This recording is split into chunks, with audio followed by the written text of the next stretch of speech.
All right, get ready, everyone. We're going deep on something every game dev needs, but can be a real head-scratcher. How to build a really solid save load system in Unity. Yeah, you don't want to be that game where people lose hours of progress, right? No way. A good save system is like a lifesaver. Makes the whole game smoother for players. It's more than that. It can actually make or break the whole player experience. A bad one, that's Frustration City. A good one, players don't even have to think about it. Exactly. So we've dug up a ton of resources on this, best practices, design tips, even some cautionary tales. Yeah, we're going to try and make sure your game is a saving grace, not a save rage quit. Love it. Mm-hmm. So first thing that jumps out at me, scriptable objects for data. I've messed around with them, but honestly, they still feel like magic.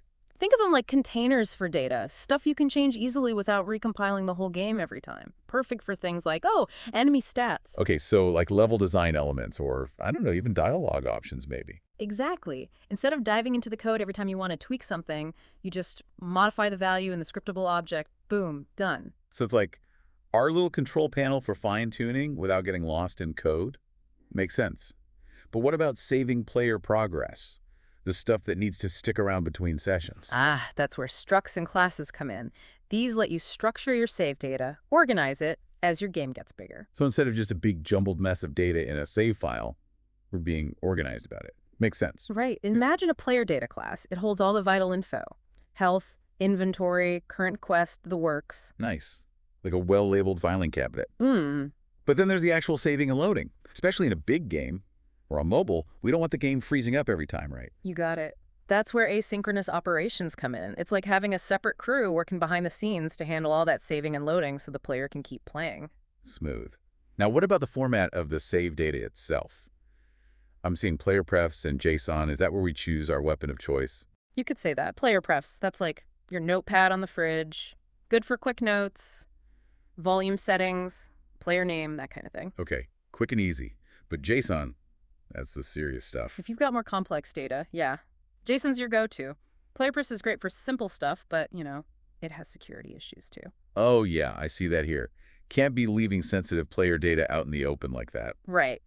You wouldn't put your bank details on a sticky note for everyone to see, so JSON's usually the safer bet for anything sensitive. And then there's always encryption. Ooh, encryption to keep those sneaky cheaters at bay. It definitely adds an extra layer of security, makes your save data way harder to mess with, but it does make things more complex. There's performance to think about too, especially on, say, mobile devices. Trade-offs. Gotcha. Powerful tool, but use with caution. Now, this next one always kind of makes my head spin. Events and observers. How do those fit into save systems? Okay, imagine. Player saves the game, a save event is triggered. A little signal going out. Right. Other parts of your game that are listening for that event can then react. So it's like one action kicks off a whole chain reaction. Yeah, but in a good way. Like you could have a system for cloud backups.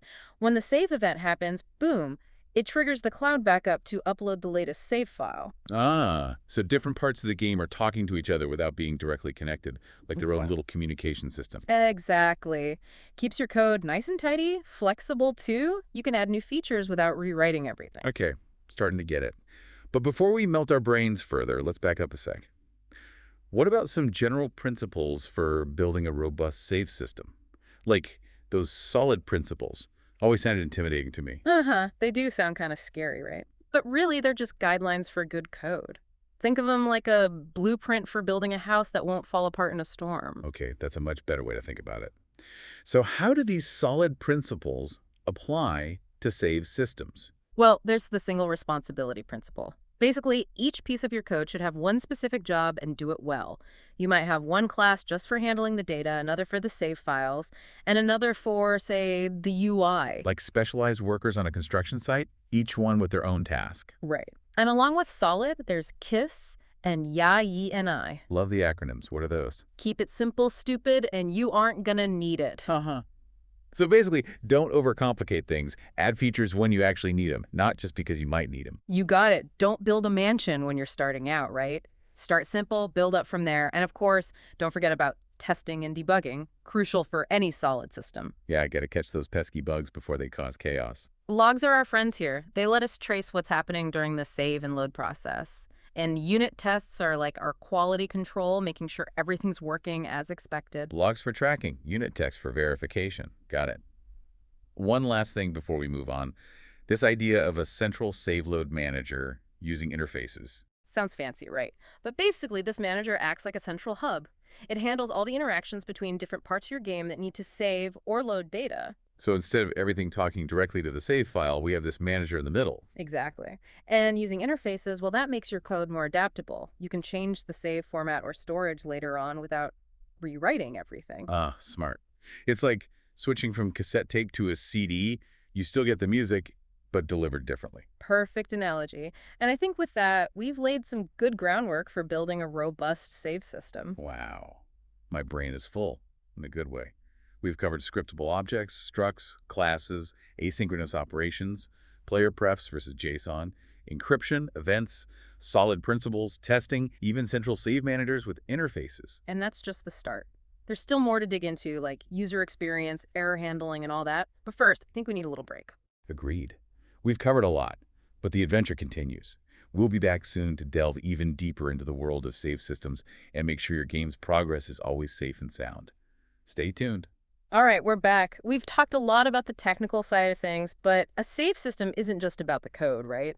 It's got to feel good for the player, too. Oh yeah, I've played games where saving felt like a chore, like tons of loading screens, menus that make no sense, and that constant worry that you're going to lose your progress. Not fun. Nope, not fun at all. Yeah. It's all about finding that balance, functionality, and making it player-friendly. Like, think about when you let players save.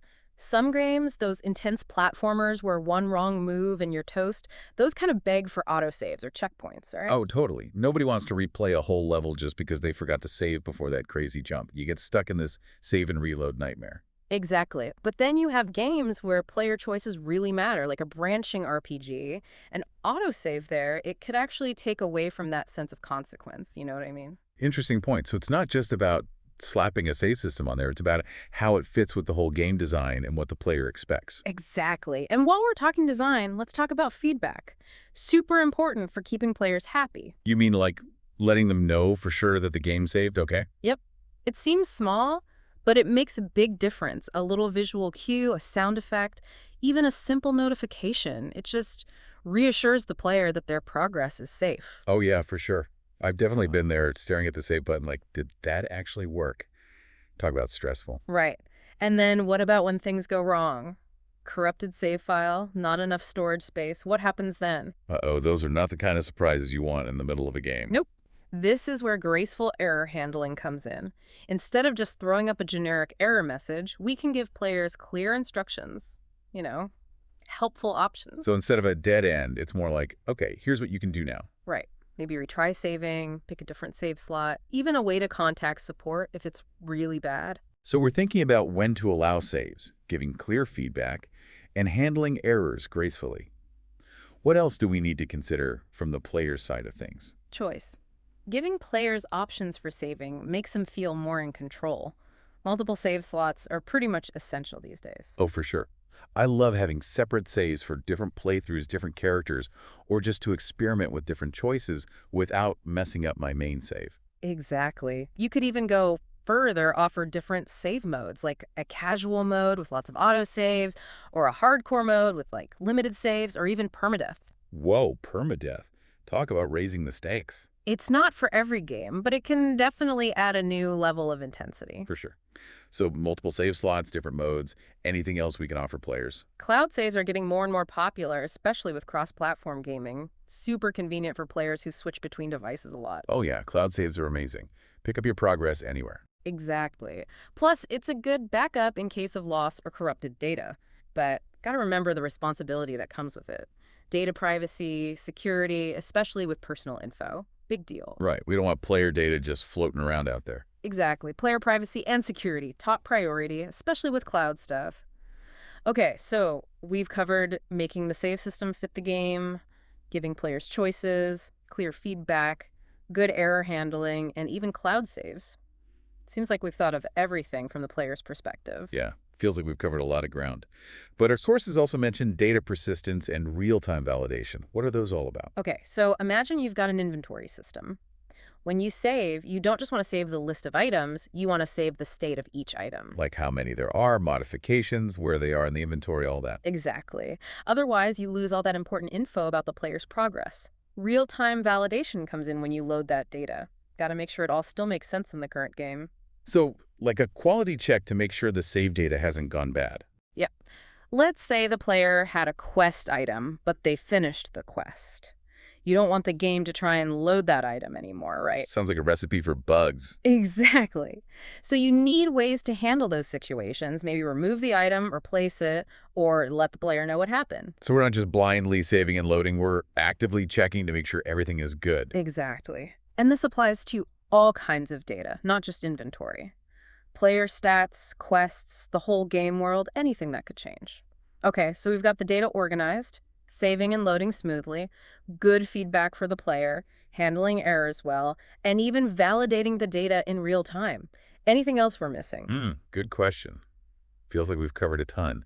But you mentioned unit tests earlier. Are those enough? They're definitely a great start, but we need to go beyond that.